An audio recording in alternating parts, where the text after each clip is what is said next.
We made this.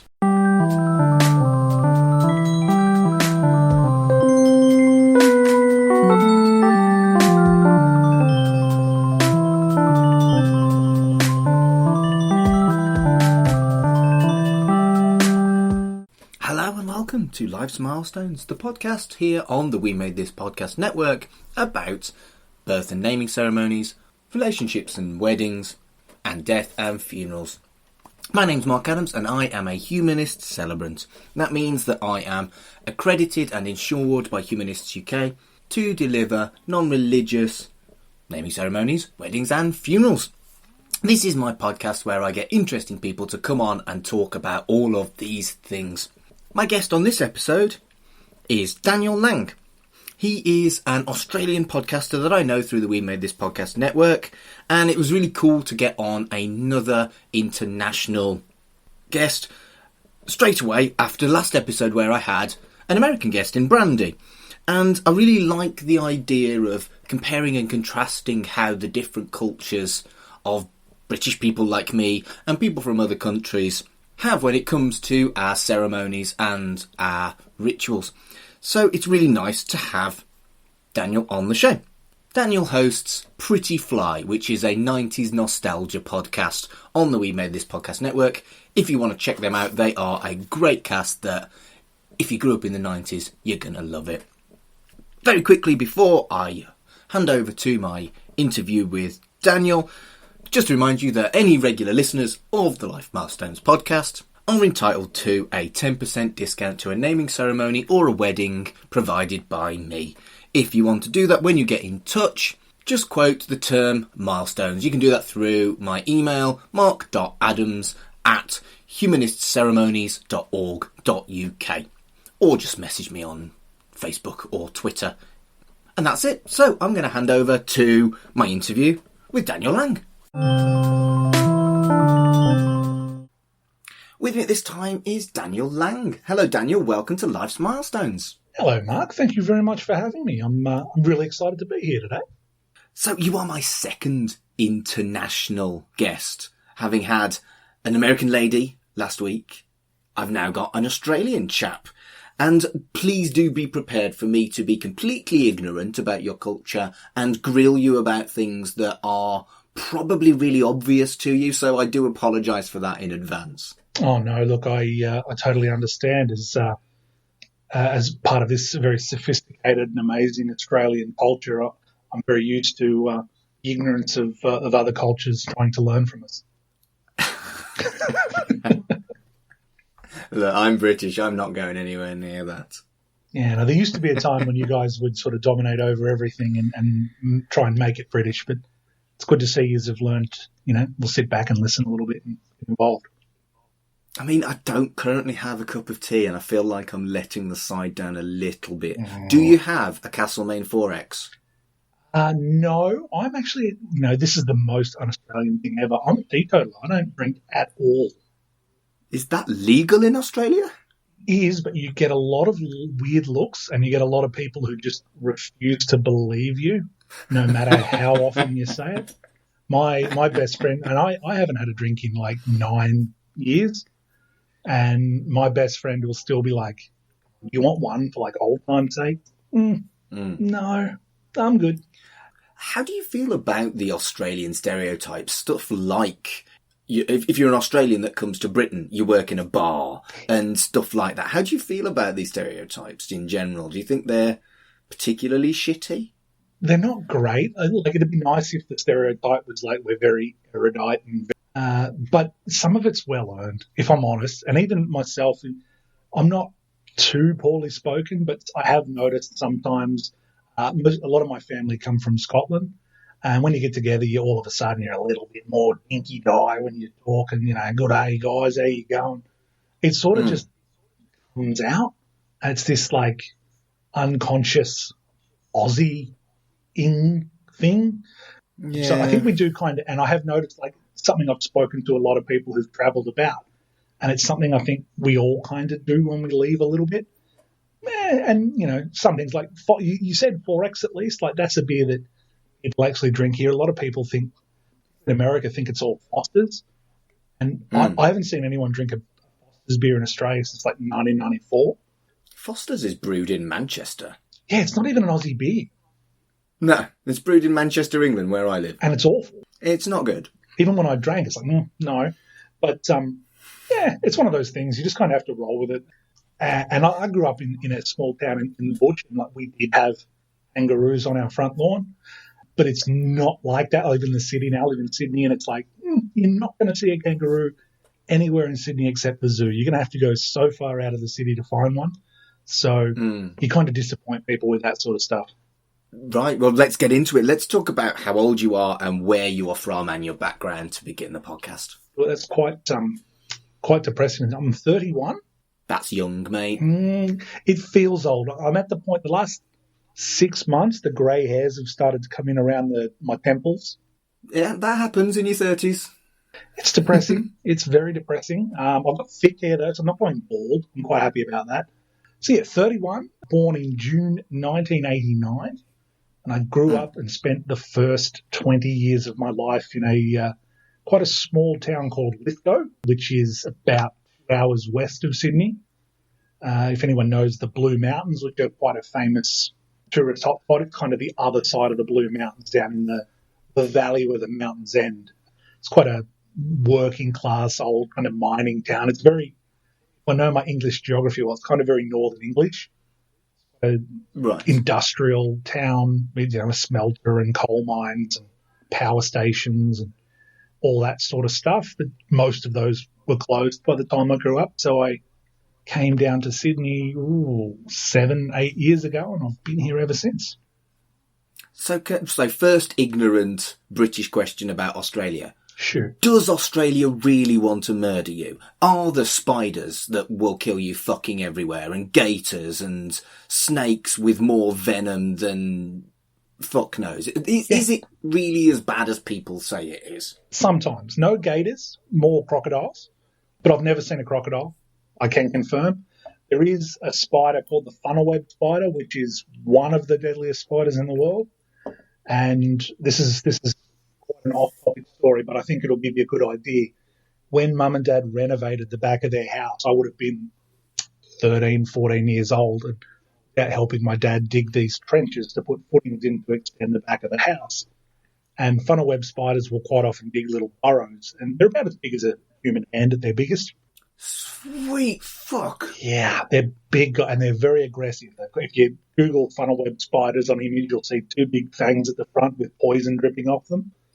I'm good. I'll believe you. Yeah, no, you don't want to see it. Trust me. I'm not a spider guy either. Snakes, no issue. Can deal with that. Spiders terrify me. But Dad had caught 13 of these funnel web spiders and put them in a glass jar. Why the fuck didn't he kill them? Well, back then, it's different now, but back then we have a service called Wires, and they used to milk the venom to make anti-venom. Okay, that makes sense. Okay, that's a very good reason to not kill them. And Dad was really big on that. Like, to be honest, if I saw one, double would have gone right through it. But Dad collected 13 of them. And, 13, 14-year-old Dan thought, I'm just going to shake it up a little bit, this glass jar, because they get very aggressive and they do spit their venom. So I'm playing around with it. How cool is this? They can't get me. I go to pass this glass jar to my friend who didn't quite have hold of it, and he dropped it. Oh, shit. Yeah, so 13 of, the most poisonous spiders in the world who've been antagonised for about 15 minutes now, just raring across this concrete driveway, just wanting to go. Basically, we were being chased by spiders. Oh, fuck me. It's like something out of a horror film. Yeah. Look, that's the closest I think I've ever come to dying. Long story short, yes, there are a lot of things that want to kill you, but you can go through your life without running into them if you're a little bit smarter, a little bit more cautious than I am. And so would somewhere like Sydney have less funnel web spiders and poisonous snakes and crocodiles and fuck knows what else you've got? Yeah. The city is a bit of a different thing. Like, I say I live in Sydney, but I live right on the western edge near the Blue Mountains. We kind of back onto some bush. You will see snakes and spiders and stuff around our place. If you're in the CBD of Sydney, it'd be bad luck if you ran into one. British wildlife is blue tits and foxes and maybe a hedgehog. I just... your country scares me. So the next ignorant question I want to ask you. One of my favourite people in all the world is an Australian woman who met a Brit, married him, and they now live in here, got kids, etc., etc. But she's really the only Australian person that I know well. And she's adorably batshit crazy. When she went to Australia for a holiday, she came back with some lovely gifts for me. It was a coin pouch made from a ball bag of a kangaroo and a purse that was a frog that had had its back legs lopped off and a zip put on him. So it was like his face and his arms. Yep. But and she was like, "Oh, these are great. Don't you just love these gifts?" No, Sonia. No, they're repulsive. Are you all like that? Look, I haven't got any of those, but I have seen a lot of them in they're in a lot of the touristy shops and stuff. I wouldn't say a lot of Aussies have them, but I would say they're the sort of things we would definitely give to Brits and say, how good is that? So I can definitely see where Sonia's coming from. Crazy, wonderful, ludicrous human beings. Good. Right. Well, I like Australians. Or at least I like the one I've met properly. So I think what I'm going to do before we start to get into the big stories about your childhood and naming ceremonies is quickly let you plug your stuff. What do you do at the moment that makes you interesting? Yeah, so my good friend Bo Nicholson and we record a 90s nostalgia podcast. Basically, we're two guys in our early 30s who haven't grown up and kind of think most modern pop culture sucks a little bit.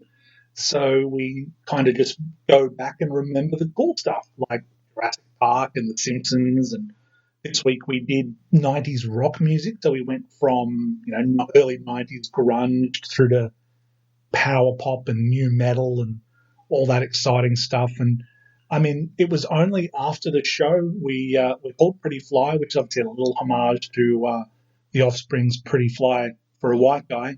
And one of the 90s bands we didn't talk about was The Offspring. We both kind of finished and we went, hey, you didn't mention The Offspring and I didn't. So, and we both kind of like them, me heaps more. But yeah, that's us. Pretty Fly, a 90s nostalgia podcast. Everything else in my life is really, really boring, but the podcast is great. I really enjoy your podcast. I think because you and Bo are a little bit younger than me, I'm kind of like looking at 90s nostalgia as my second nostalgia, because I had 80s nostalgia because I'm 10 years older than you, so funnily enough, how it works, yeah. I've had the 80s nostalgia, and now the 90s nostalgia's coming in. 80s was my childhood, 90s was my early adulthood, and I love your podcast, and I'd recently launched a podcast myself called Right in the Childhood, which is about my childhood and my friend Fraser's childhood, and you and Bo are directly in the middle of me and Fraser when it comes to your ages. And it's fascinating. You could almost put your podcast in the middle of ours. And I think there's huge value in nostalgia. People need cheering up. And nostalgia is one of the best remedies, I think. Absolutely. I always say it best when I'm sick and I'm the sort of guy that I get the old man flu. I've got a sniffle, I'm dying basically, and you may as well just put me in a casket. I'm gone if I'm sniffling a little bit. And if I do feel like I've got a bit of a flu or a cold, I'm on the lounge and I rotate 90s movies, I rotate 90s TV shows. I'm just reminiscing about the good times. Brought that up and put it in podcast form. And yeah, we thought it'll be interesting to see if anyone's overly interested in two guys just kind of ranting and raving, but the feedback's been great. As you said, we've had some really cool feedback on how things are going, and even if no one was listening, we'd probably still do it, but it's worked out well enough that it's started out all right, and we're slowly growing, and obviously part of the same network, the We Made This podcast network, which absolutely deserves another plug. Why not? Keep the boss man happy. Yeah, so it's great fun, and I think we're both using it as a bit of almost a cathartic experience. We have this little once a week, we get together. Sometimes we record one show, sometimes it's two, but it's a great chance just to forget all the stress of being adults and paying bills and rent and mortgages and whatever, and just talk about cool stuff. Yeah, couldn't agree more. Shall we move on to talking about birth? We have talked about this sort of a little bit, but where and when and how were you born? I was born in Lithgow Hospital, which is not even the same building anymore. It's been knocked down, moved, gone. I was a cesarean. I know that much. I know I came after quite a long and prolonged labour for my poor mother, who assures me she had a perfect set of teeth before she went into labour with me. Her teeth are quite fine now, but they've been ground down a little bit. There was a lot of clenched jaw. For anyone who hasn't seen me, I've got the biggest head in the world, basically. I've just got a fat head. So C-section it was, to keep my mum alive, basically. And, I grew up in Lithgow, stayed there for 20 years anyway. So sort of hung around where it all started with very little ambition. A friend of mine, she refers to her caesarean birth as my child came out the sunroof, which I think is equal parts lovely and repulsive. I gotta say, there's like a gory fascination there. It's like, oh, whoa. No, well, I remember very distinctly, we're very blessed that we've got like very good relations all through the family, but one of my mum's cousins made this really shit comment. It wasn't a natural birth, so are you like, you're not really a mother? Oh, fuck you. Yeah. Like, fuck you. Hang on a minute. What? Obviously I didn't find out about this when I was born. This was years later. And I've always just resented this woman for the way she said that to my mum. But I'm like, mate, some of the things, and believe me, in the next 31 years, some of the shit I put my mum through, she is a saint. But what would possess you to say something as cruel and unnecessary as that? I cannot get my head around it. I'm like, mate, you don't get awards for pushing them out one way. As long as they come out and they're breathing and they've got 10 toes and 10 fingers, I think you've done a great job. And someone will never have to go through it. I can only imagine. My wife is like, and I'm sure we'll touch on that later, but she's like 4 foot tall and weighs like 40 kilos. So I feel like that would be a horrible thing to foist on. Anyway. Yeah. Well, let's lighten the tone and stop telling random people I don't know to fuck off. And tell me a nice story about your childhood. I've got a lot of great stories. I grew up in a really small town, and it was the sort of town where we were on the edge of the bush. So we were kind of, next to all the farms and the real country kids. With funnel web spiders and all that shit. The funnel web spiders and the snakes and God knows what else. A lot of feral cats. At one point, we had a feral cat problem. But they're not going to kill you. They're just going to meow at you for food. We get cats, so I don't mind cats. These cats were, when I say feral, they've been like surviving in the bush on their own for a while. So they can kill stuff. They're not going to kill you, but they might scratch the living daylights out of you. And it's funny we spoke about this. One of the podcasts we did, it's a movie you don't think of as great, Fight Club. We had like feral cat Fight Club at one point, like in our backyard. I don't know why our backyard, but it'd be the middle of the night and there'd just be feral cats fighting. And it's like, what? Why? I don't understand. But yeah, I was really lucky, and I grew up in one of those old school neighborhoods where we had 4 or 5 kids. My cousins lived down the road, so we always played a lot of cricket, played a lot of football, into some pretty shitty punch-ups. Is football to you, or is football American football? When I say football there, I meant rugby league. But to me, football really is football, as you guys would call it. Soccer. Well, we're still the Socceroos here, but all my family heritage is Scottish. And, I grew up a Celtic fan, and I watched a lot of football. So it's kind of interchangeable for me, because if I say football, most people here don't understand what I'm saying. But to me, it makes way more sense that the game you only play with your feet is football, and rugby league is rugby league. That's definitely the British argument. Oh, yeah. And it's logical. We spoke about how logic doesn't always apply before we started recording, and that's another example. Mm. I guess one of the stories I spoke about the other night on our podcast, actually, I kind of want to say it again, just still baffles me. I had one of my great friends growing up was a kid named Rowan, and he's grown up to be a wonderful guy, got a family of his own, doing really well for himself, got a business. He and I were like the only two kids in the street this day, and we're playing cricket. Part of what we used to do was like keep a trampoline on its side, so you kind of had like a wicket keeper behind the batsman. And I have very clearly, I'm out. Like it's very clearly edged it. It's hit the trampoline. I'm out. And my dad will swear by this. He was watching us when we were like 8 or 9. Rowan celebrated. He's like, it's my turn to bat, and I've said, no, turn around and look at the replay. I didn't hit it. And Dad said, these two kids, me and Rowan, just turn around, look off into the distance. And about 20 seconds later, Rowan goes, yeah, no, fair call. You're still batting. And I just like that. That's one of the big memories from growing up was it was all about playing sport. It was everything. Like it was always we're going to ride our bikes over to play rugby league at the oval across the street, or we're going to get up, crack of dawn on a Saturday morning so we can all play cricket all day. It's kind of boring, but it's sort of what we live for, to be honest. And would you say that the reputation of Australians all loving cricket is true?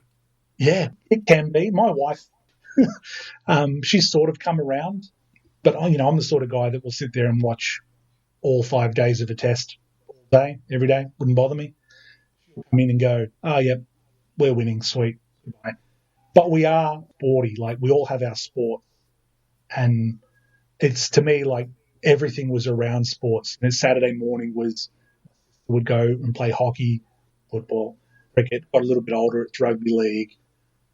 A little bit later on, I'm not sure how free and open drug conversation is, but we put our hands up to do country running in high school just so we could go and smoke marijuana behind the big rock in the bush, which in hindsight is kind of really obvious. I was quite unfit, didn't want to run, and we'd sort of just wander down after about an hour. Like, no. And obviously marijuana smells really, really unique.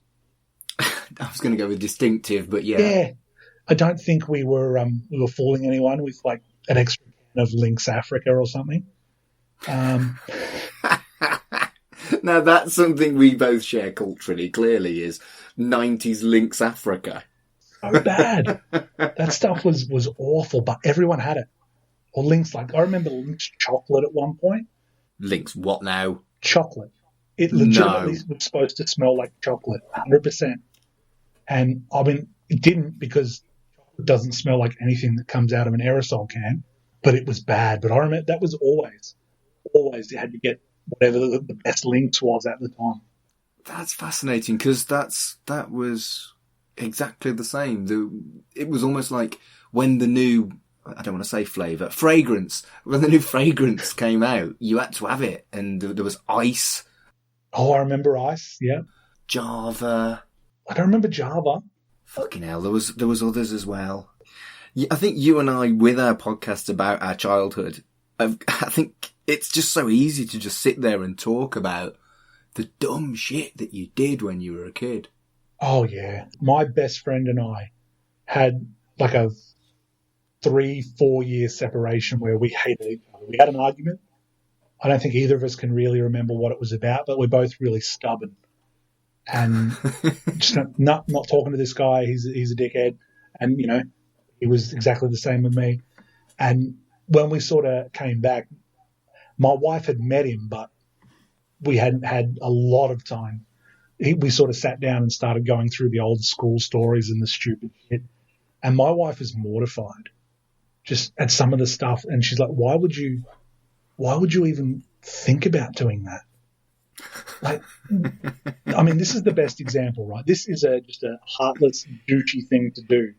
And I have never felt so bad in my life. And looking back, I'm like, how do I make reparations? It's not even the same guy, unfortunately, but how do I make reparations? When one of the guys first got a driver's license, We would all sort of drive all around town all night, every night, just listening to loud music. How old is it in Australia for a driving licence, by the way? So you get your learners when you're 16. Right. But you can only really drive around with or your parents or whoever's teaching you. You get your So we've got 2 levels of P plates. So provisional 1, provisional 2. Your red Ps when you're 17, your green Ps when you're 18, and then you can go for your full license. So, and I was a year younger than most of my close mates. I played cricket and footy with them because I was quite good back in the day.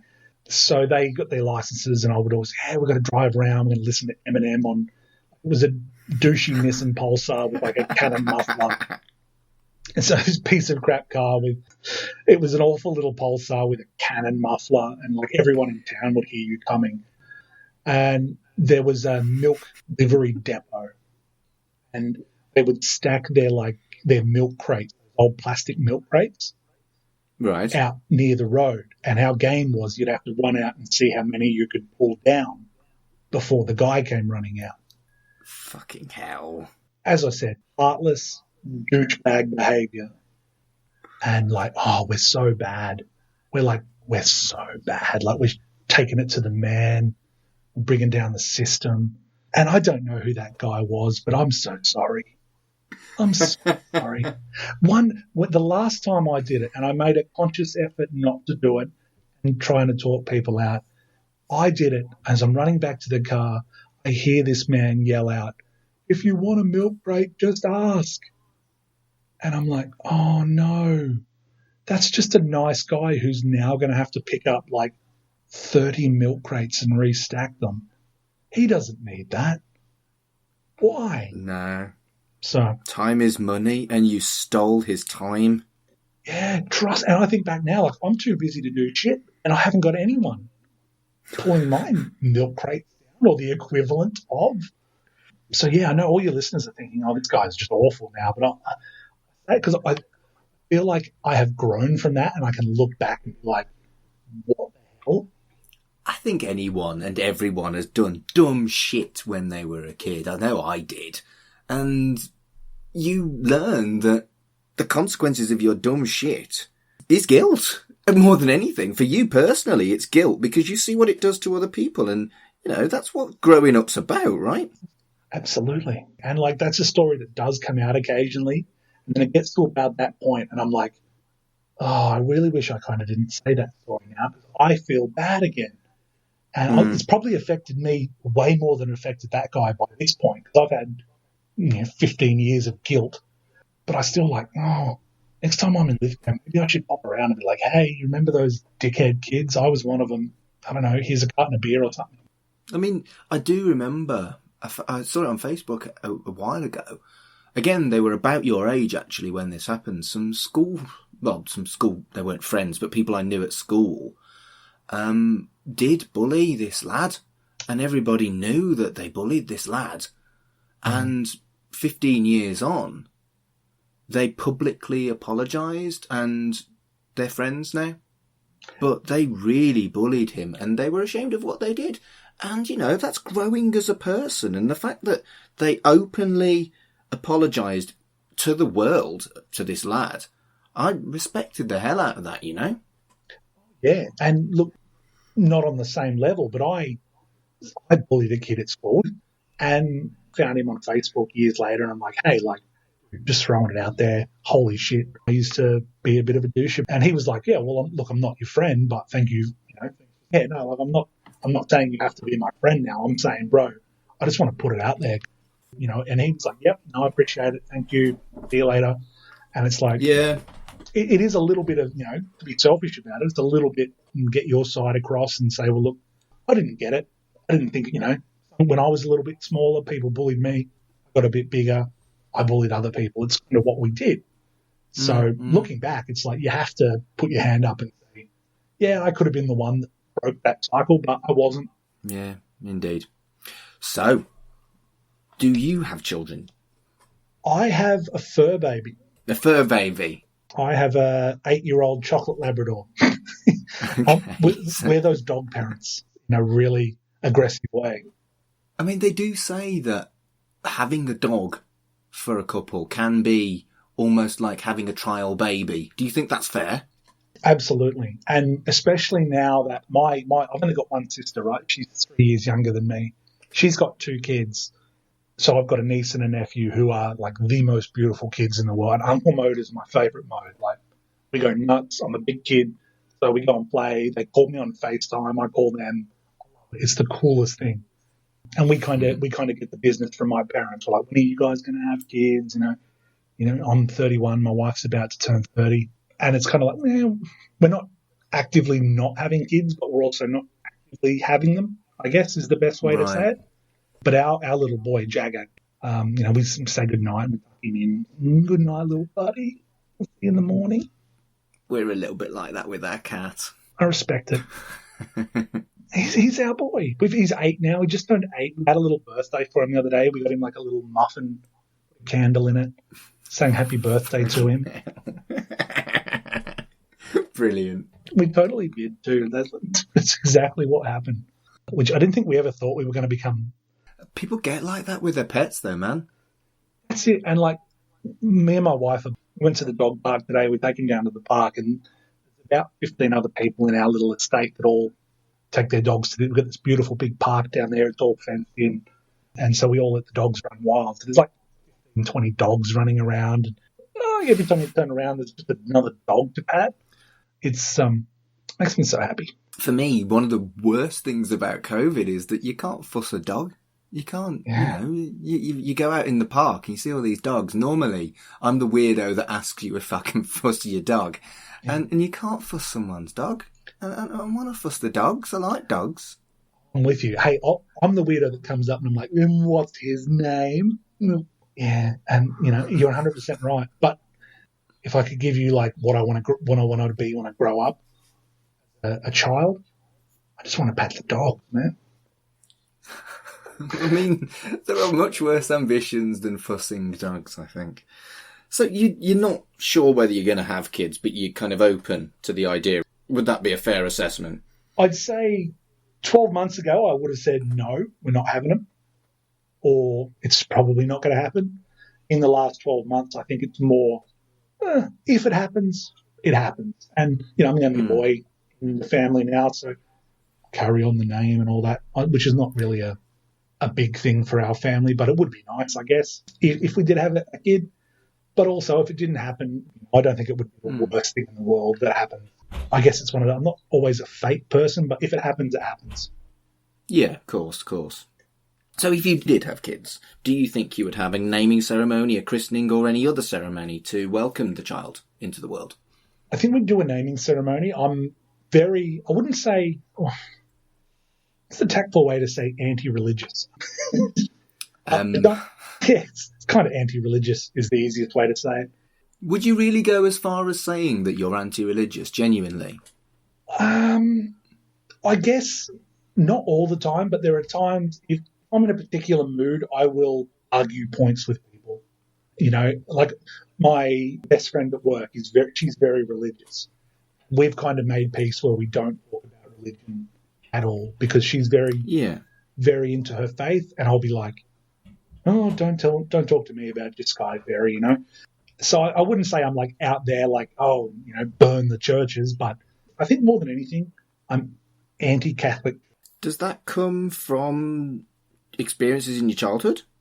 Not even. I mean, like my parents weren't overly religious. My grandparents a little bit more so, and history of Irish Catholics and Scottish Catholics in my family. But I work with some people who have offended with criminal acts, and some of those are priests. And I do see, I think I tend to dwell more on the negative aspects of it, is probably the way to say it. I know there is a lot of good, but I tend to be very, very focused on what they've done wrong. So organised religion, no interest. In Catholic Church, I would say, is probably more where I draw the line. I'm like, I don't like it. I mean, for me, I'm explicitly not anti-religious. My job is non-religion, but I'm not. I don't think I'd ever want to get into an argument with anyone. I wouldn't go out looking for it. I'd have a dialogue with someone and talk to them and explain my point of view and where I'm coming from. But I've never really seen the sense in arguing with people. On a logical perspective, I agree with you wholeheartedly. But I think there is a very innate part of me that enjoys a little bit of conflict, which is weird to say, and certainly not, to a really serious, dramatic level. But I've always enjoyed, and I think a lot of it does come from that sporting background a little bit. When I was playing cricket, I was always the derby guy that was doing a little bit of playful sledging and all that sort of stuff. So I never got serious, but I've always had that really competitive. Well, let's get into that little bit of argy-bargy. So probably not my best quality, but I guess it's definitely there. I wonder if there's anything in that from what you're saying, because I was the exact opposite of that. I was the stereotypical gay kid who always got picked last because he was scrawny. And I don't want conflict. So maybe there's something in what you're saying. There probably is, because I think I had to, as a kid, particularly by the time I got, I was quite a big kid. I'm 6'4" now. I'm quite tall, quite a robust fella. I went looking for a bit of conflict. Like I'd play rugby league and you'd get into the hard tackles, and sometimes you'd, give a bloke a little bit of a ribs, or he'd give you one. Like it was pretty, brutal stuff. So I guess, if you're saying you felt like you were, a little bit or picked last, maybe you had enough conflict in your life, whereas I went specifically looking to get into conflict. Yeah, that makes a lot of sense. Yeah, and something to this day, if I'm playing backyard cricket with my family, I'll be like, my mum will be batting, and I'll be like, drop a couple of short ones. She can't handle the short pitch balls. Just get them up around the throat. She can't handle that. I won't try and hurt her. But... Fucking hell. Back on topic, have you got any ideas what you might like to have as part of the naming ceremony for your theoretical child? I've got to be honest. I have never been to a naming ceremony. I've never really had exposure to that. I refer back to my good mate with whom we had arguments. I am technically the godfather of his children, but I wasn't there for their christening because of that argument. So things have all come back, and he said he'd like to do a ceremony at some point. It's like, well, yeah, let's do it. So I've never really been there. I know that they're growing in popularity out here. I feel like I'd never heard of them until a few years ago. But to be honest, if my wife wanted it, it would happen. If she didn't, It would be like, hey, something you want to do? Yeah, let's do it. Yeah, and I think that one of the quintessential important things that you should emphasise about a naming ceremony is it is fully a choice. There is no obligation to do it because you don't have a religion to be brought into, Well, that's it. I get, you've got your christenings to do all that. And I guess that's a different way to do it, isn't it, really? Like it's a non-religious way to, from what I can gather, it is here anyway. I don't know if that's a bit different in the way that you do it, but I'm sure you can enlighten me. Well, yeah, that's exactly it. It's a celebration of the kid and zero religion involved. And you can essentially make it what you like. You can have a very simple kind of ceremony where it's just a little bit of a story about the child, and then some parents' promises, some guide parents, as I like to call them, promises, and I like that. Readings and a bit of music. But you can... One thing I really like is to end it with bubbles and bubbles, where the kids get a bottle of bubbles and the adults get some champagne or some fizzy drink if you don't drink. Yeah, true. I toasted my wedding with Coca-Cola in a champagne glass. So very nice. We'll come back to that. But you can make them as elaborate as you want because there is no formality and no requirements of them. That they are a lot more flexible and a lot more thoughtful for people. I feel like you saying that, I feel like if I did have a kid, I would be so over the top proud of it that I probably would want one to just shove my kid in people's faces again. Kid, look what I made, Non-religious people can do that too. I feel like that's how it would happen. Now that I've sort of got a little bit of a grasp on it and think about it a little bit, I think that's exactly what I would do. Just be like, here's my kid, more put it out there. He's the best kid that's ever been made, kind of thing. Or she, I guess. Shouldn't assume the gender of a non-born child, should I? A child that doesn't exist has every right to be whatever gender it chooses. Well, absolutely right.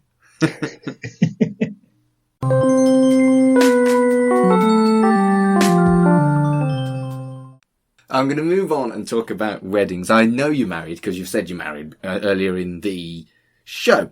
So tell me about your wedding day. Honestly, cliche, but it was the best day of my life. It really was.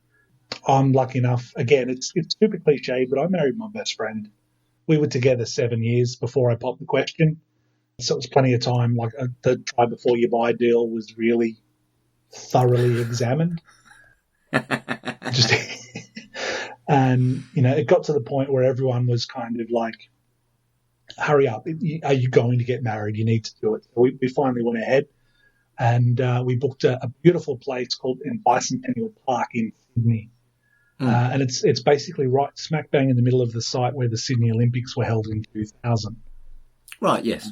Very different now. It's all been transformed into this massive big park with a big lake. And funnily enough, like our wedding planning came together so nicely. We ended up hiring the first celebrant that we met.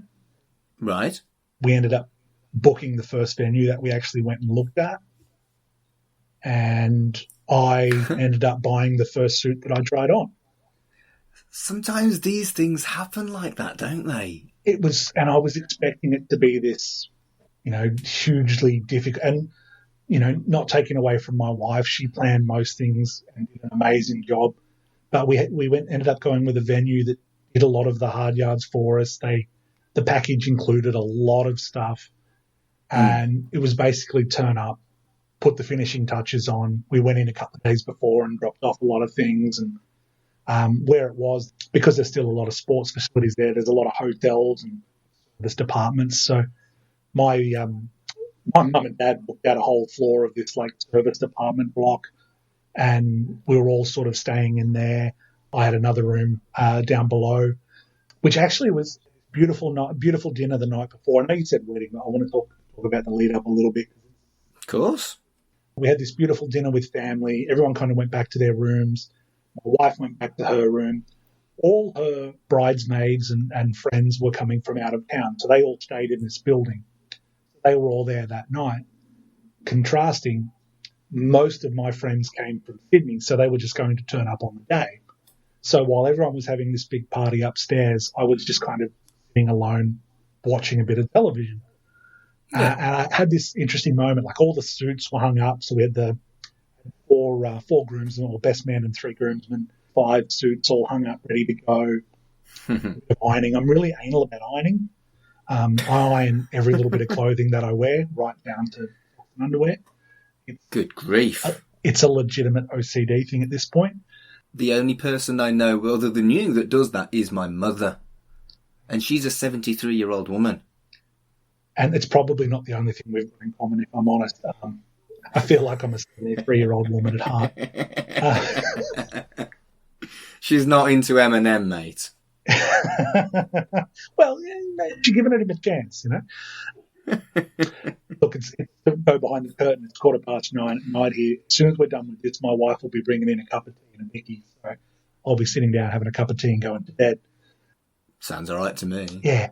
So I had this beautiful moment where, I could legitimately hear everyone upstairs having a good time. There was a little bit of music. Not it was overbearing, but they were having a good time. I was just kind of sitting, and I had all this time to just reflect on what was about to happen. This is where I go, oh, my God, do I want to do it? Is this, the person I want to marry? Go through all those things. But as much as I kept waiting for that, I guess those thoughts and feelings, they never came. It was just this supreme couple of hours of complete comfort while I ironed, got ready, went upstairs to see everyone but my wife to say goodnight, came back down, went to bed, slept like a baby, woke up the next morning to my friends ringing, we're on our way, let's get ready, what's the go?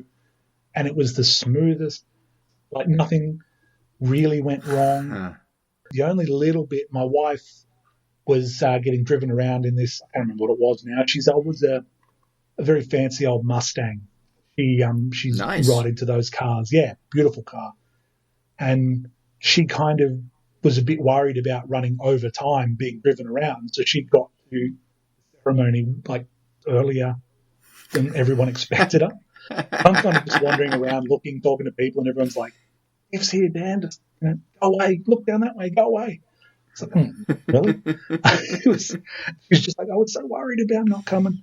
Yeah, but we got dressed. We went over to, there was a little pub, so we had we ordered a bunch of like potato wedges and had a couple of drinks. My old man had a couple of beers, and some of the boys started drinking about 10:30, 11 o'clock. I put on a couple of nervous tickets on the horse racing just to sort of chill out, and I won a couple of $100 before it even started. So I thought that was a really good sign. No, that is a good sign. Yes, I'm probably the only bloke who got married with just a wad of cash in his pocket. Didn't even have my wallet with me. Just a wad of cash. Sort of wandered over. It was the most laid back day. My wife and I are both really laid back people. Like, not all that worried. If something goes wrong, whatever, you know. So we sort of get there. It's the venue where we actually had the ceremony was right next to the lake. It was on a little grassy knoll. Right. So they had like a big arch over near the water where we stood, everyone up behind that. At one point there was a bunch of, I'm assuming they were tourists. They spoke no English. I assume they were Chinese, who were riding their bikes right through the middle on this footpath. And it's like, guys, do you mind? And I was like, whatever. And my mum kind of went, go away. She put the foot down as mums do. And they had a barrier there, but they were just kind of riding around it. I think she scared them and was like, no, we're not going to ride through there anymore. And we sort of just chilled there. Someone's mother on their wedding day does sound like a particularly formidable foe. I'm not surprised that they kind of ran away.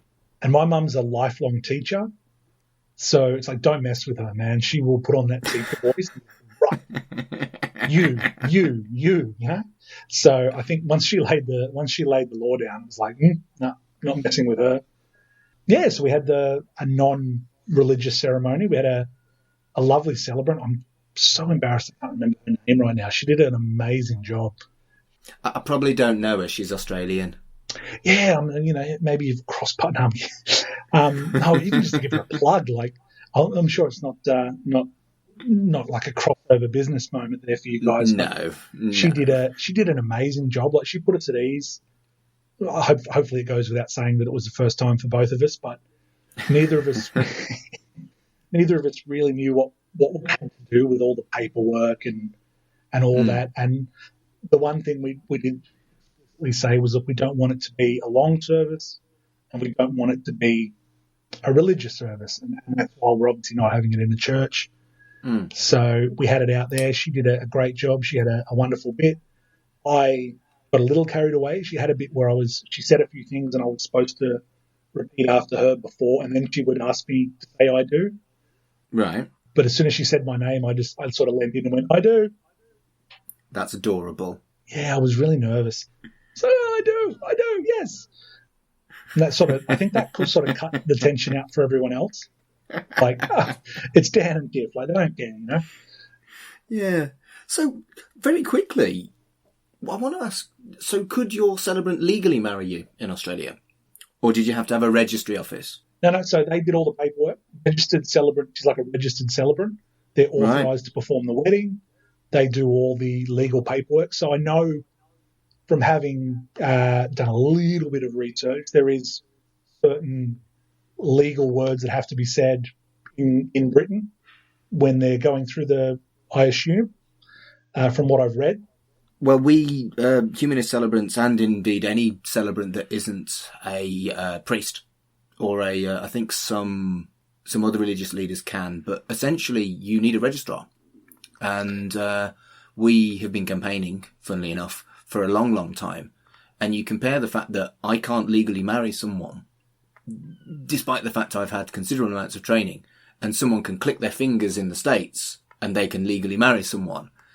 It's fascinating to me. So do these people have to go through some legal training to be able to legally marry you? And Is it difficult?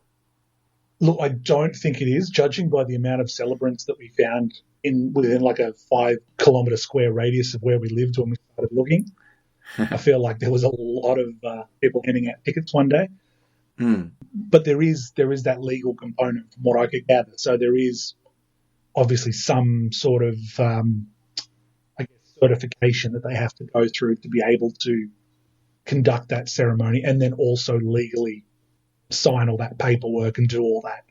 Yeah, so like a phraseology maybe. Yeah, very likely. Like, she had all the paperwork ready to go. We had signed most of it before we even rocked up. It was just myself, my best man, my wife, and the maid of honour had to sign a bit of paperwork at the hour on the day, and that was left with her. She mailed it all off. A couple of weeks later, we got our marriage certificate in the mail. Brilliant. Did you incorporate it as part of your ceremony, or did you just do it in to the side at one point? I know it was part of the ceremony. We did all the formalities, and then she said, right, we're going to go, had like a table set up with all the stuff, and we all had to sit down and sign. And I do remember at that point my best man did say, I'm about to sign. You want me to do it, or are you going to run? Rude. I respected that. I was like, he gave me one last hour. But no, it all signed up and sealed, and then we sort of came up and had the final bits and pieces, like we wrote our own vows. Lovely. And then away we went. So to this day, I've got my vows still written down somewhere, but I look at it and I'm like I could have done better, but it was the best I did at the time. It was really nice. It was lovey-dovey. Vow renewals are a thing. You could do that for an anniversary. We have considered that a little bit. It's a little bit early yet, but 100% there was some consideration to do that at some point, just to sort of, it'd be nice to do. And maybe if everyone wants to rock up and give us money again. I mean, you could use the same celebrant if you could remember her name. I'm sure we could. My wife would. She'd still have like all her details, 100%. She never lets things go. So one of my favourite questions is, what song did you pick for your first dance? We had a little bit of a mashup, actually. I wanted to do something a little bit funny. Okay. Because that's kind of who I am. I'm always prefer to make people laugh. So what we did for the first minute and a half, we had 90 seconds of Annie's Song by John Denver. Okay. Which actually was my parents' wedding song. That's lovely. And that's, it's a very sappy, lovey-dovey song about, feeling the sense of love and all of that. And then after 90 seconds, we had a big record scratch and we rickrolled everyone. We did, Never Gonna Give You Up by Rick Astley. For fuck's sake. I've got to add Rick Astley to my damn playlist for the show now because of you. Yeah. That's magnificent. We told everyone except Mum and Dad that we were going to do Annie's Song, and all of a sudden there's a video somewhere where you can hear my mum going, "Oh, for fuck's sake, guys," and then just bawling, which is great. That's so lovely. That was the whole idea. It was like my mum and dad have been by far and away like my biggest supporters, and they love Tiff more than they love me. Honestly, like they love her so much, and it was sort of like a big thank you to them. And then everyone kind of was looking at them because they knew that was coming. What they didn't know was obviously the Rick roll, the master of ceremonies that we had for the reception. Again, it was kind of a little bit quirky. There's a guy down here called Scott McRae, and he was like a 80s TV heartthrob for a little bit, like a soapy kind of like EastEnders type thing here. He wasn't in Neighbours, was he? I think he played some small roles in Neighbours as well. Right. And then he hosted some like those afternoon kids game shows, like when you get home from school. Right. But for the last 25 years, he's been the ground announcer at the Penrith Panthers, which is the rugby league team that I supported all my life. Right. We actually became quite good friends, and pro bono, he said, I want to do your wedding. Can I come down? So we had this sort of like 80s and 90s celebrity, which was so cool because he's just a wonderful guy. And we've become friends. But there were so many people like, that's the guy from Download. What the hell? I watched that when I was in primary school. So he sort of helped us with the rickroll and everything, and then we broke into a bit of dance, and we had a great night. Wonderful stuff. I approve. So ridiculous that how could I not? I love it. Well, the one other thing, I think you'll love this. We are very nerdy as well, my wife and I, and she made her bouquet and made the bouquet for all the bridesmaids out of comic books. So cool. Yeah, she bought all these secondhand comic books and she made all the little flowers and stuck them. But she spent like, the sum total was like 26 hours or something, and made all these bouquets. But she didn't want to throw them for obvious reasons. So what we organised was to have a rugby league ball that she would kick instead of the bouquet. You are not wrong about Aussies being boisterous, are you? Yeah, no, we sort of just get right into it. It was an open bar. Yeah. Not that I drink, but by that stage, everyone was having a great time. So amazing. I did like that. Thank you for sharing that. That's brilliant. I'm getting all emotional now. I'm thinking back on a lovely day. Oh, don't let your mate see you cry. Yeah, I'm a big man. I don't cry. Come on.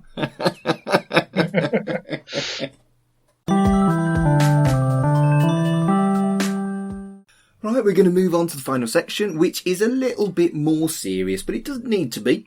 It's the section on death. So the first one is a bit of a humdinger. Are you scared of death? No. I have never. I've always been fascinated by the concept of it.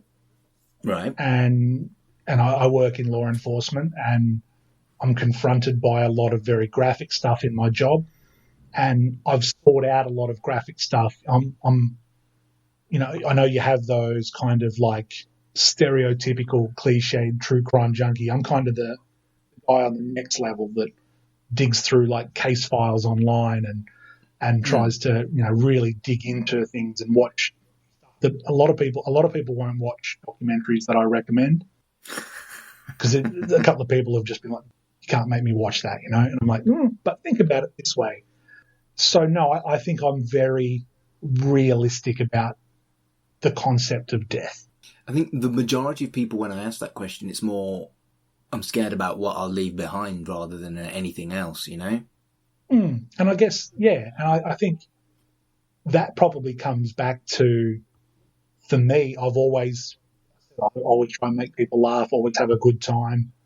And I think that is probably the legacy I've tried to leave my first 31 years.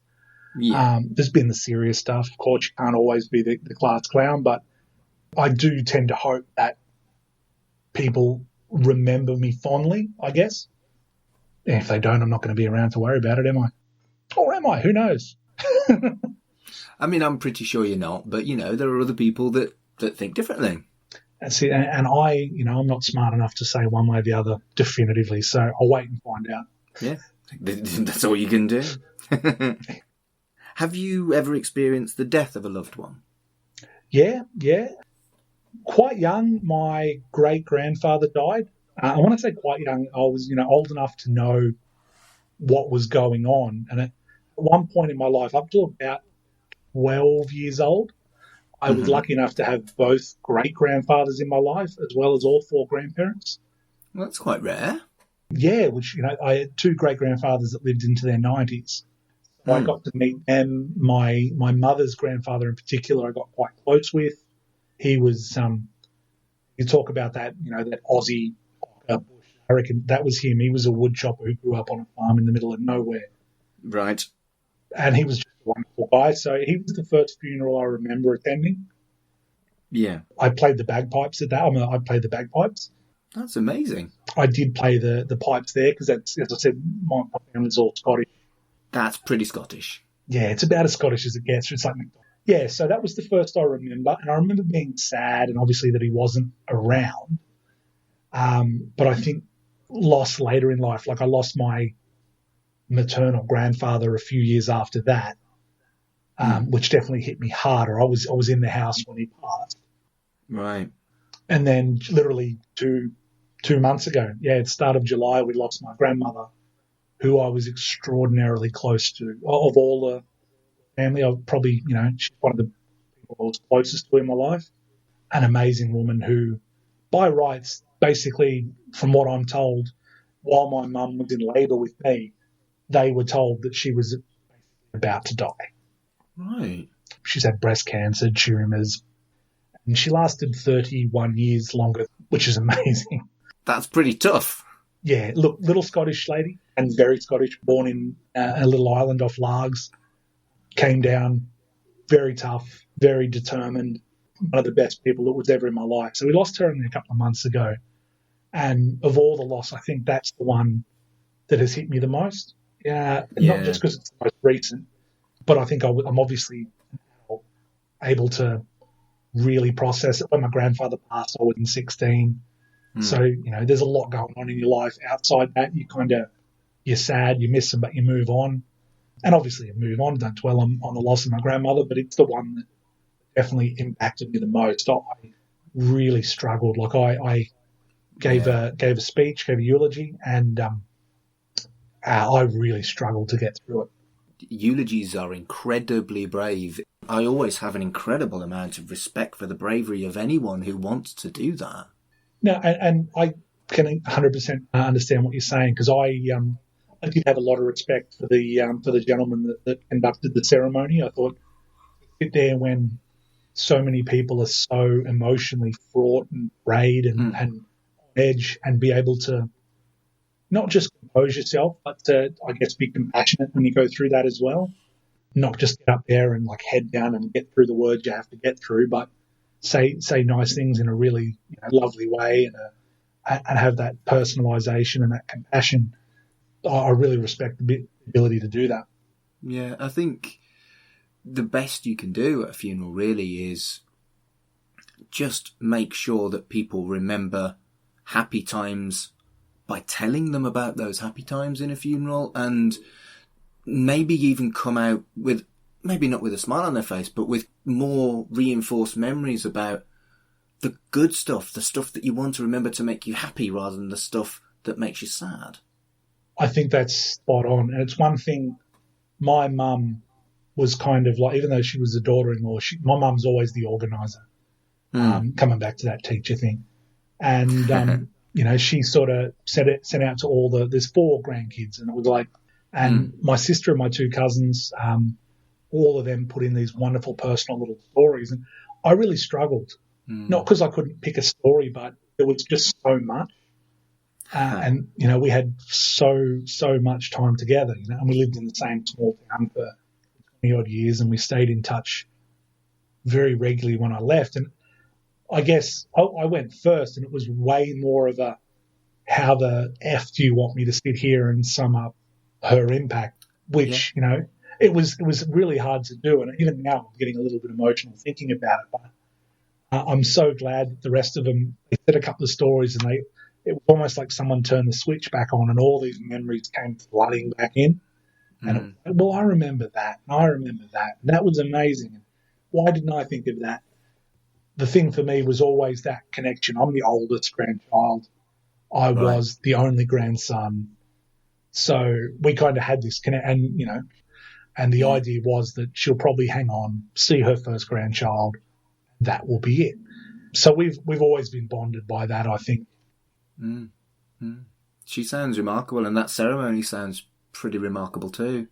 Yeah, it was great. And it was with the COVID restrictions, and so it was a very, very small gathering. There was 19 people there.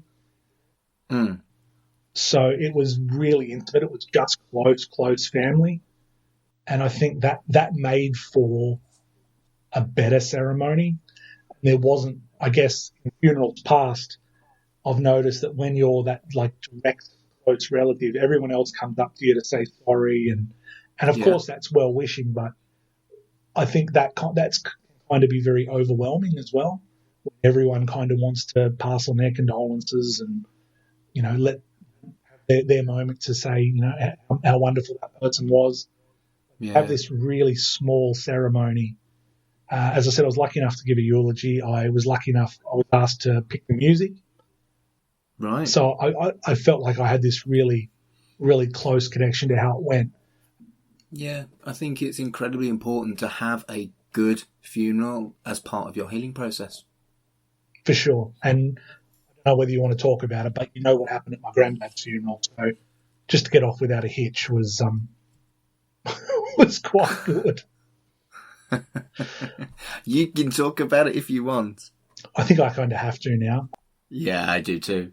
Yeah, my maternal grandfather passed away, and we can laugh about it now. It's 12, 13 years. We didn't have like family pallbearers. We just organised for there was a cremation. They were going to bring up the hearse and then bring him in with staff from the crematorium or the facility. And we were right next to the hearse. My mum, my grandmother, her son, my uncle, me, and then the rest of the family. And the guys getting my granddad's casket out of the hearse dropped it, which you just have to laugh now. You do now. At the time, it was a shock. And yeah. I remember very distinctly, it was everyone was like, oh my God. And like my grandmother was obviously very, very emotional and she broke down. And I remember distinctly afterwards, just everything's just kind of finished. We're all hanging out in this garden. And I said, hey, it didn't hurt him. He's already gone. It didn't hurt. I mean, I can't even. I mean, that's not my part of the ceremony. Obviously, I'm not a funeral director. I'm not a pallbearer. But I can't even imagine how you could recover a ceremony after that. No, it was uncomfortable. It was almost like everyone was still in shock. The ceremony kind of just started and rolled on regardless because, you have to. You have to. You've got a certain time slot as well. Well, that's it. We're just kind of getting everything done. And in hindsight, as I said, I think everyone else is the same, but I laugh about it because he did have a bit of a quirky sense of humour as well. I think he probably would have laughed at some point. Yeah. So it's kind of like, well, screw it. It didn't hurt anyone. True. I think you're kind of like cooling down and now finding it funny. I just wonder how the guy feels who dropped it. He's got that on his conscience for the rest of his life. And credit to, I know I wasn't the only one. There was a lot of people there, my grandmother included, who were like, it's okay. Because afterward, obviously, they were very apologetic. And I was waiting for, here's a voucher for your next funeral on us or something. I think we were all kind of at pains to let them know that, we weren't traumatized by it or horrified for the rest of our lives about what happened. We had a pretty good perspective about it, I think. Yeah, I think you've got to, haven't you? Yes. You can't change it.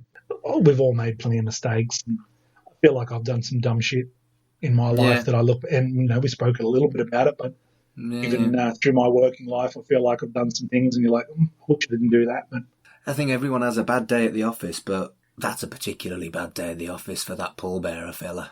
Yeah, it's a very public bad day at the office. Yeah, poor bloke, poor family, but poor bloke as well. Yeah, no, you are right. Looking back, he probably thinks about it more than we do. Every time he brings a casket out, it's probably at one time. So I want to talk to you now about, you're using the term casket. That is not a term that the British use at all. We use coffin. The casket kind of, in my head, brings the idea of an open casket. Is casket the word you use in Australia, or would you use coffin as well? And do you have much of the kind of open casket culture that America has? Oh, no. No, I've never seen an open casket. Coffin and casket is kind of interchangeable here. Right. They're kind of the same type of thing. I'm not sure whether that's like technically correct, but for us, I would say coffin and casket, anyone kind of being confused by it.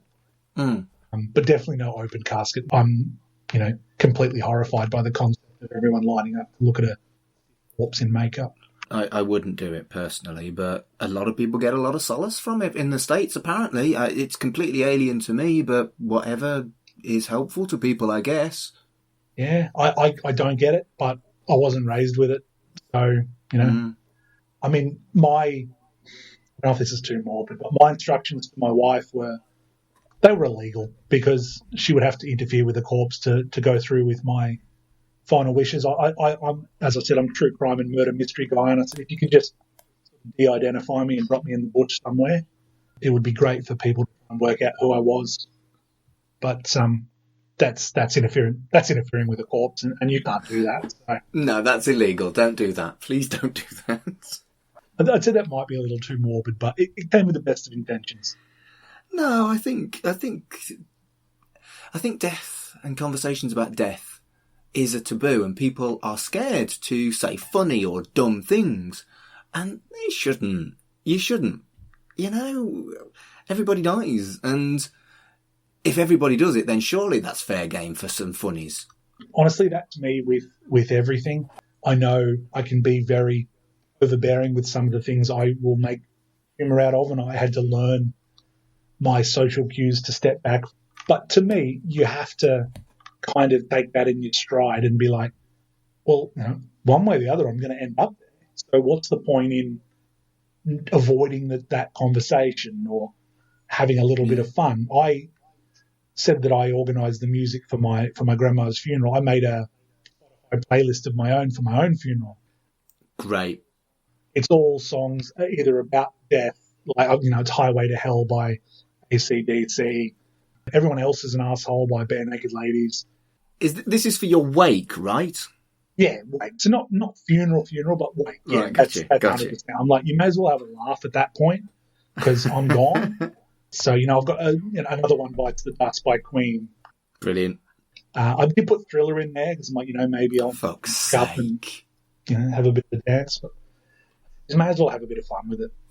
Yeah, I think you're right. I absolutely think you're right. So before we talk about your funeral, I do want to quickly kind of pester you more about Aussie culture. Do you know about the kind of ratio of burials to cremations in your country? Because in this country, it's the vast majority of people get cremated now. I think it's the same here. I know all the funerals I've been to in Family and Out for the last 5 or 6 that I've been to have all been cremations. And I think that's fairly standard now, whereas probably not all that long ago, I think it was way less common to be cremated. Yeah. But I think it's just become a thing. And I think it's something a little bit more personable. Like, you know, we spread my granddad's ashes where he used to walk on a nature trail every day up this big mountain. So it's one of those things, I think, from my perspective, you can take the ashes, you can do whatever you want with them. But yeah, like you can have that personal experience where you can, you know, release the ashes or spread the ashes in a nice spot and you can go back to that spot. It's usually a little bit nicer than going back to a cemetery, I reckon. I mean, I'm genuinely surprised by that. I would have thought that because, being blunt, you got a lot more space than Britain has, that maybe it might have been more of a burial culture, but I think something like this probably isn't to do with space, or at least not all to do with space. And I mean, in Sydney, the biggest cemetery, Brookwood, is in a very densely populated area, and I've got no doubt whatsoever that they would love to be able to rip that up and develop it, because real estate in Sydney is somehow amongst the most expensive in the world. Right. I think Sydney, the last time there was a story in the paper the other day that was like Sydney, the cost of real estate in Sydney is behind only like New York. And so Sydney is like this ridiculously expensive real estate. I think that plays into it as well. So do you want to be buried or do you want to be cremated? I think you've probably kind of hinted. Listen, you know what I'd like to do in lieu of being able to, my wife to... No. Right, good. So no wife crime. Good. I'm glad. I won't force her to commit a crime. I'll leave that in her hands. But if she doesn't want to, cremation. Mostly because I can't afford some giant like mausoleum. I'm just trying to think what's the term. It's like a giant tribute to my life, almost like a fucking gigantic statue. Exactly, like some giant, like covered in gargoyles and like something really sinister and massively garish and huge. Can't afford that at the moment. Why not go for a pyramid if you've got infinite money? True. I didn't think of that. But someone's going to come along and try and dig that up. True. Everyone's messing around with those. No one learned from the Brendan Fraser movies.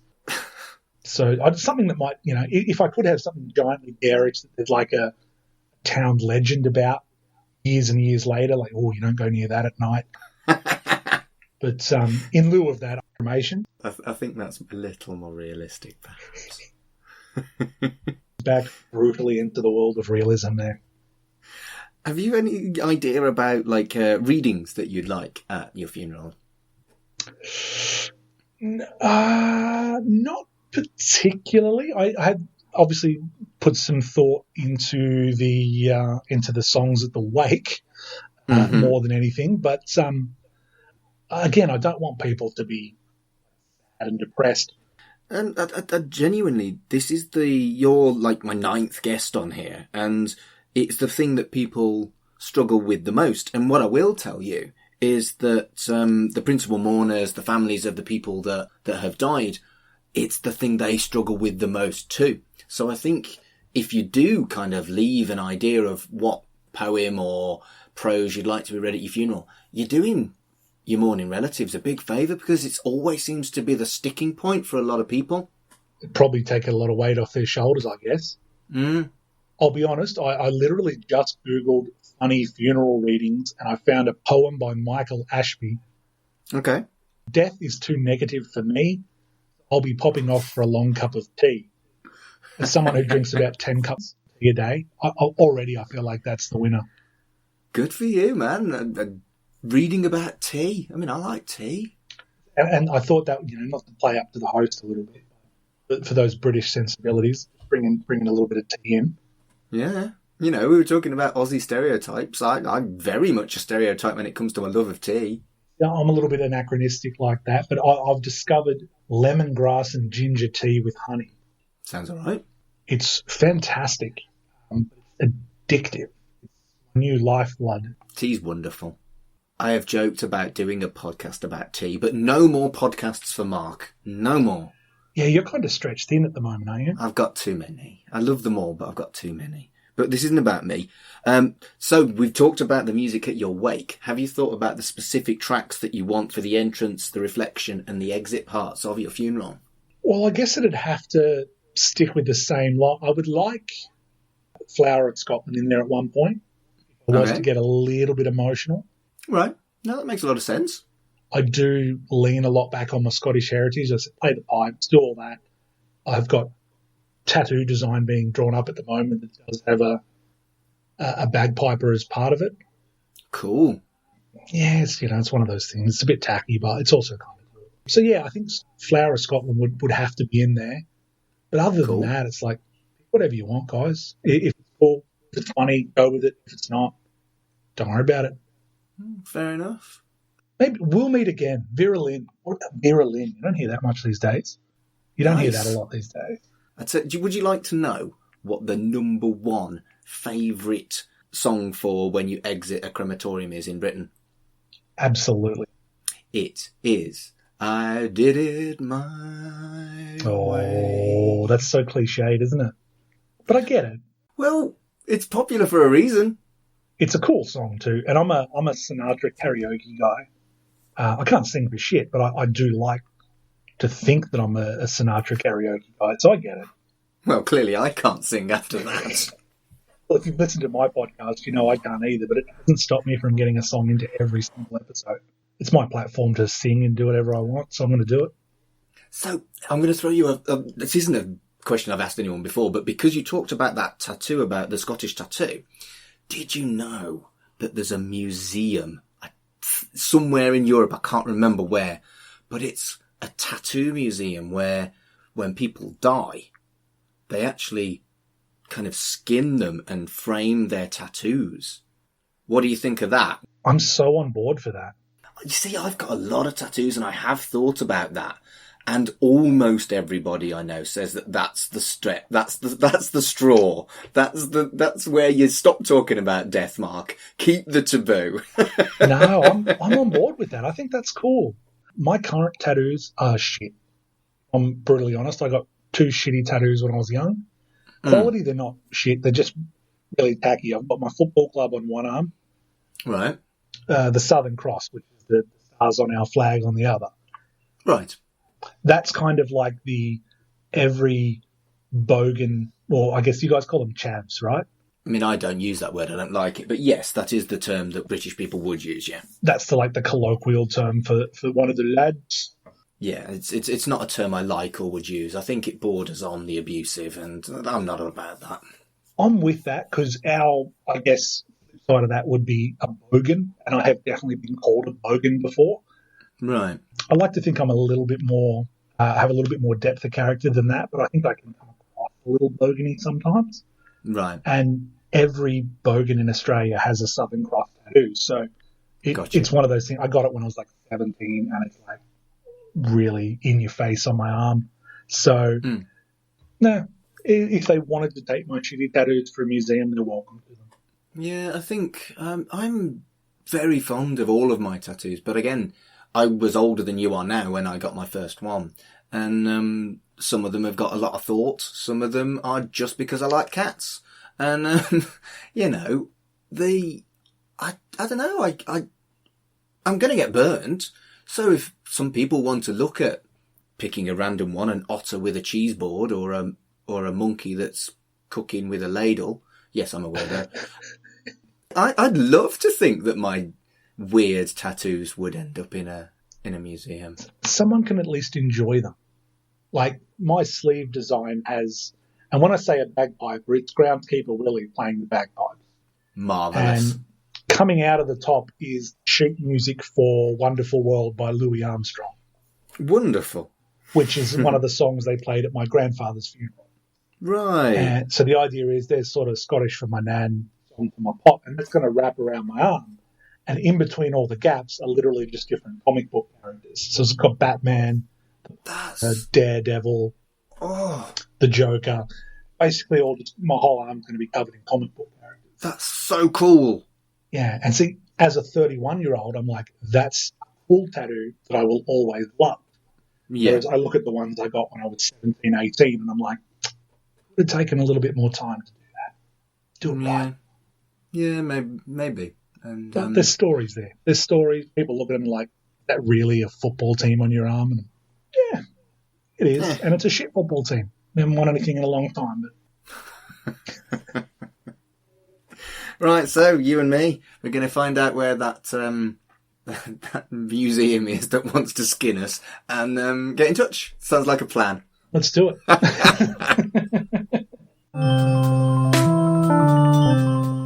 So thank you so much, Dan, for coming on to Life's Milestones. I know for a lot of people it's quite an intimidating thing. You don't sound like you've been intimidated by anything on the show, but thank you for coming on and sharing your stories. No, thank you. I was a little bit worried. My life is kind of weird and boring. I'm like, it's going to be interesting if anyone wants to listen to it, but I've had a blast. I clearly, narcissistic in some level. I love talking about myself, so I've had an absolute blast. Good. Where can people find you on their internet? Twitter for the podcast is @PrettyFlyPod, or you can find me @Undiluted7. Facebook, Instagram, all Pretty Fly Pod. But yeah, Twitter, I'm on there, and if you want to see a lot of angry political rants or sports-based rants or random musings about what I'm cooking, I post them on Twitter. So I would enjoy at least 1/3 of those. See, how great is that? I've dragged you in with cooking. Of course it was the cooking one. I've got a tattoo of a monkey cooking. I can't cook for shit, and probably because I'm too busy tweeting while I'm doing it, but it's something that I don't mind doing every now and then. So before we go, any other plugs before we say cheerio? Nah, that's it. That's all I'm doing at the moment. Everything else is either on hiatus or has chilled out because I am way too busy with work. Well, thanks again so much for coming on the show. It's been a pleasure. Absolutely. Thanks for having me. So I'd just like to say one more thank you to Daniel for being my guest on Life's Milestones for this episode. I've really found it fascinating talking to an American followed by an Aussie when it comes to comparison of our ceremonies and stuff. So what I'm going to do is I'm going to take a break from that and come back to some British folk, but I will be doing more. I'm going to try and find some guests from other countries around the world to carry on with this idea. I'd also like to thank Daniel for being very kind when it comes to time differences and working out a time that would be good for us to be able to record, because he does live in the future, which means that he is distracted by things like hoverboards and Jaws 19 and stuff like that. Before I go, a little bit of news. I always mention the playlist at the end of episodes, and the playlist is actually up to date. By the time you listen to this, I will have added Daniel's tracks to the playlist, so it's up to date. It's actually up to date. I caught up. Aren't I a good boy? It only took me 10 episodes. So that's it. Thank you again for listening to Life's Milestones, and I'll see you in a fortnight. Life's Milestones is a podcast by me, Mark Adams. Follow me on Twitter at MarkAdamsHC. That's also my handle for Instagram. If you're looking for my website, it's www.humanist.org.uk/Mark Adams. If you're looking for my Facebook, it's Mark Adams Humanist Celebrant. All the information on how to use me as your celebrant is there. The show's social media is at Life's Milestones on Twitter. Other than that, I am just using my celebrant contacts for the show. Thank you for listening, and we'll see you next time.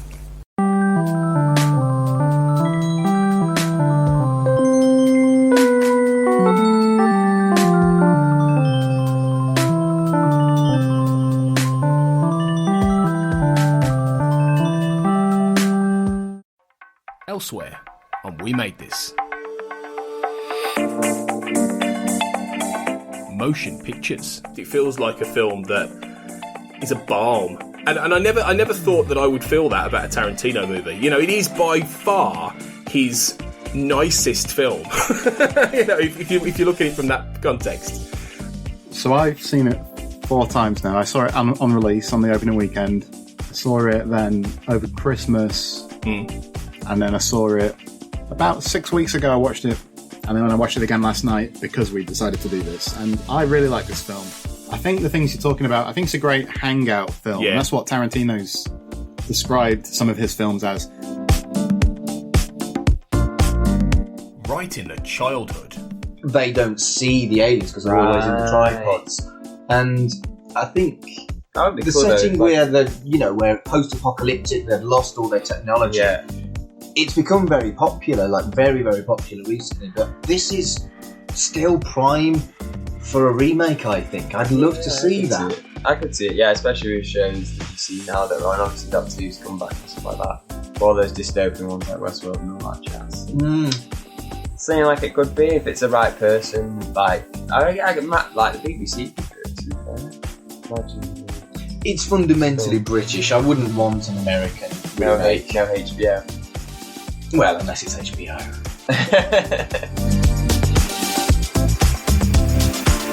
Pick a disc. When watching Thrice, how hard was it to not think of, if I was behind the sound desk, I'll be... Oh, gigs are ruined for me forever. Yeah, it's... there'll be something that, like a reverb will happen, and I'll go, oh, that was nice. And then all my mates are like, Ben, stop it. Just enjoy the gig.